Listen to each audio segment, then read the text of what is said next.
अध्यक्ष महोदय, मला कल्पना आहे की हे जे काही बिल आहे हे केवळ ज्या आपल्या महाराष्ट्रामध्ये ज्या प्रायव्हेट युनिव्हर्सिटी आहेत यामध्ये अजून 3 युनिव्हर्सिटी ॲड करण्यापुरतंच सीमित असलेलं हे बिल आहे. पण अध्यक्ष महोदय, या निमित्ताने मला दादा असतील किंवा सभागृहालाच काही आठवण करून द्यायची आहे की विद्यापीठ, युनिव्हर्सिटी म्हणजे केवळ इमारत, एक बिल्डिंग नसते. उद्याच्या आपल्या राज्याचं, भविष्याचं, देशाचं भविष्य ठरवणारी ती एक संस्था असते. आणि त्यामुळे जेव्हा आपण सरकार म्हणून एखाद्या इमारतीला, एखाद्या वास्तूला ही मान्यता देतो, त्याचे परिणाम काय होतात ह्याचा सुद्धा आपण विचार केला पाहिजे. कारण एकदा राज्य सरकारने मान्यता दिली की मग पालक असतील, विद्यार्थी असतील, हे डोळे झाकून तिकडे ॲडमिशन घेऊन टाकतात. दादा, आज आपल्याला गरज कसली आहे तर आपल्याला क्वालिटीची गरज आहे, केवळ क्वांटिटीची गरज नाही आहे. मी मुंबई विद्यापीठातनं पास झालो, त्यानंतर जागतिक स्तरावरच्या ज्या विद्यापीठामध्ये भारतरत्न डॉक्टर बाबासाहेब आंबेडकर शिकले त्या न्यूयॉर्कमधल्या कोलंबिया विद्यापीठात मी शिकायला गेलो. तिकडे मी मास्टर्स ऑफ सिव्हिल इंजिनिअरिंगची जेव्हा पदवी मिळवली तेव्हा जेव्हा मला विचारायचे, बाबा तू शिकलायस कुठे, मी जेव्हा मुंबई विद्यापीठ सांगायचो, तिकडे उपस्थित असलेला तो कॅनडामधला असेल किंवा आफ्रिकेतला असेल, प्रत्येकाला मुंबई विद्यापीठ हे विद्यापीठ माहिती होतं. हा दर्जा आपल्या मुंबई विद्यापीठाचा आहे, हे नाव आपलं मुंबई विद्यापीठाचं आहे. आज या मुंबई विद्यापीठाला संलग्न असलेली जवळपास 950 किंवा 1000हून अधिक सुद्धा कॉलेज असतील. असं असताना सुद्धा जी संलग्न कॉलेजेस आहेत ह्याच्या इन्फ्रास्ट्रक्चरवर, ह्याच्या रिसर्च कपॅसिटीवर, ह्याच्या फॅकल्टी वेकन्सीजवर, याच्या इंडस्ट्री लिंकेजवर काम करण्याच्या ऐवजी आपण छोट्या छोट्या इमारतींना, छोट्या छोट्या प्लॉटना, छोट्या छोट्या प्रायव्हेट बिझनेसेसना आपण हे जे प्रायव्हेट युनिव्हर्सिटीचे दर्जे देतोय, उद्या जेव्हा विद्यार्थी या युनिव्हर्सिटीजमधनं कोर्स घेऊन बाहेर पडतील, खरंच या युनिव्हर्सिटीजच्या सर्टिफिकेटला जगात किंवा देशात किती मोठ्या प्रमाणात व्हॅल्यू असेल हा सुद्धा आपण विचार करायला हवा. प्रत्येक अधिवेशनामध्ये आपल्या सरकारच्या माध्यमातून या यादीमध्ये ॲड करायला आपण 1-2 अशी विद्यापीठं आणतो. गेल्या अधिवेशनामध्ये आपण जिओ युनिव्हर्सिटी आणली, सगळ्यांनी कदाचित एकमताने किंवा बहुमताने ती पारित झाली. हे सुद्धा बिल कदाचित बहुमताने पारित होईल. पण प्रायव्हेट युनिव्हर्सिटी तयार करताना केवळ त्याचे आर्थिक निकष न पाहता तिकडे क्वालिफाईड फुल टाईम फॅकल्टी आहे का ह्याचा आपल्या विभागाने तपास केला पाहिजे. आज आपण सगळ्यात उत्तम उदाहरण जर पाहिलं, सगळ्यात उत्तम एज्युकेशन जर कुठे घेतलं जातं गेले 200-300 वर्षांपासून, तर ते UK आणि US उदाहरण घेतलं जातं. त्यात खास करून मी USचं सांगतो, कारण सगळ्यात चांगला रिसर्च हा तिकडे कंपनीतनं होत नाही, हा तिकडच्या विद्यापीठांमधनं होतो.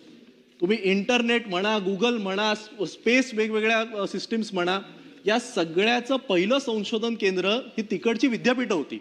आपण प्रायव्हेट युनिव्हर्सिटी का काढतोय की बाबा ट्रेडिशनल अभ्यासक्रमापासून काहीतरी वेगळं व्हावं. मग आपण हा विचार केला पाहिजे की या प्रायव्हेट युनिव्हर्सिटी या खरंच रिसर्चमध्ये कुठेतरी काहीतरी यांचं योगदान आहे का, किंवा हे जे कार्यक्रम, जे प्रोग्राम्स लिस्ट करतायत याच्यानी देशाला किंवा आपल्या सगळ्या समाजाला ह्याचा काही उपयोग होणार आहे का. इकडनं जी मुलं ग्रॅज्युएट होतील हे खरंच स्टार्टअप उघडणार आहेत की केवळ एखादी बाबा चांगल्या मोठ्या मुंबई युनिव्हर्सिटीत ॲडमिशन नाही मिळाली म्हणून त्या एक गालगोटियासारख्या एखाद्या दुसऱ्या युनिव्हर्सिटीसारखं होऊ नये, त्याच्यानी आपल्या संपूर्ण देशाची किती जागतिक स्तरावर बदनामी झाली हे काय मी सांगायची गरज नाही. आपण हे पाहिलं पाहिजे की तिकडच्या लॅबोरेटरीज या इक्विप्ड आहेत का. आज मी जी काही मुंबई विद्यापीठाची सांगितली 950 किंवा 1000 जी काही कॉलेज आहेत, इकडच्या लॅबसुद्धा धड नाही आहेत. मग आपण दादा ह्यावर जास्त लक्ष केंद्रित करायचं की केवळ एखादं बिल पारित करून जास्तीत जास्त प्रायव्हेट युनिव्हर्सिटी ओपन करायचा, याचा सुद्धाच विचार करायला पाहिजे.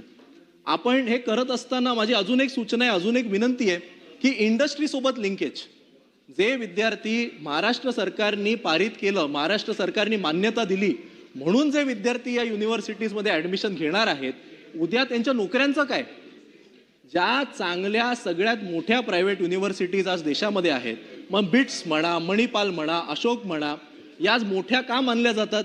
एकतर तिकडनं जे विद्यार्थी पारित होतात यांना देशातल्या किंवा जगातल्या सगळ्या उत्तम कंपनीमध्ये जवळपास 95 ते 100% प्लेसमेंट मिळते.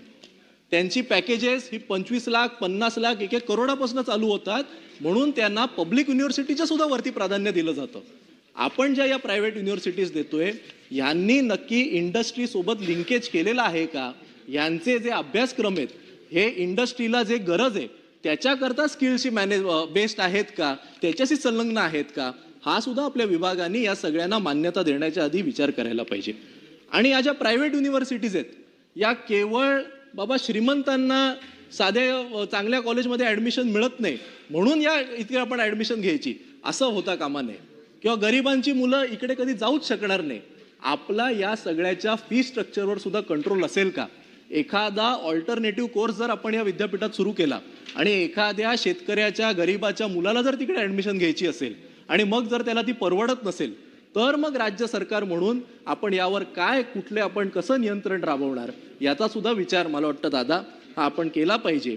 आणि म्हणून मला असं वाटतं की आज आपण सगळे एकत्र मिळून कदाचित सजेशन्स नंतर आपण याला मान्यता सुद्धा देऊच, पण मान्यता दिल्यानंतर माझी खास करून आपल्याला ही कळकळीची विनंती आहे की दर 3 वर्षानंतर दर 5 वर्षानंतर याचं परत एकदा ऑडिट हे सरकारकडनं झालं पाहिजे.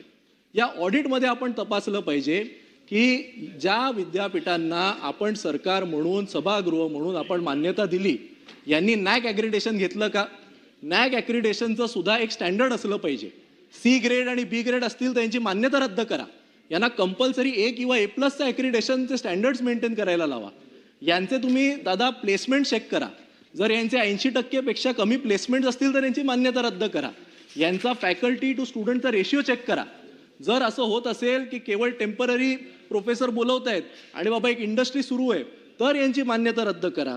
यांनी किती रिसर्च पेपर पब्लिश केले इकडे शिकणाऱ्या विद्यार्थ्यांनी यावर कुठेतरी अभ्यास झाला पाहिजे. आणि म्हणून एका बाजूला केवळ स्वतःच्या परिवाराचं स्वतःच्या उद्योग समूहाचं नाव मोठं करायला म्हणून जर कोणी प्रायव्हेट युनिव्हर्सिटी काढत असेल आणि विद्यार्थ्यांची आणि त्यांच्या पालकांची दिशाभूल करत असेल तर सभागृह म्हणून आपण केवळ त्याला जर मान्यता देत असू तर ते सुद्धा चुकीचं राहील. उद्या भविष्यामध्ये जाऊन विद्यार्थी पालक हे आपल्याला प्रश्न विचारतील की महाराष्ट्र सरकार म्हणून तुम्ही मान्यता कशी दिली. म्हणून असं होऊ नये अशी मी आपल्याला विनंती करतो. मी केवळ या 3 विद्यापीठांबद्दल बोलत नाही, माझी काही वैयक्तिक यांच्याबद्दल कुठे आक्षेप नाही, पण प्रत्येक अधिवेशनामध्ये जेव्हा आपण अशी नवीन पारित करतोय तेव्हा यावर कुठेतरी चेक हा सरकारचा असावा अशी मी विनंती करतो. आणि मी जे काही मुद्दे मांडलेत या संदर्भात आपण स्पष्टीकरण द्याल अशा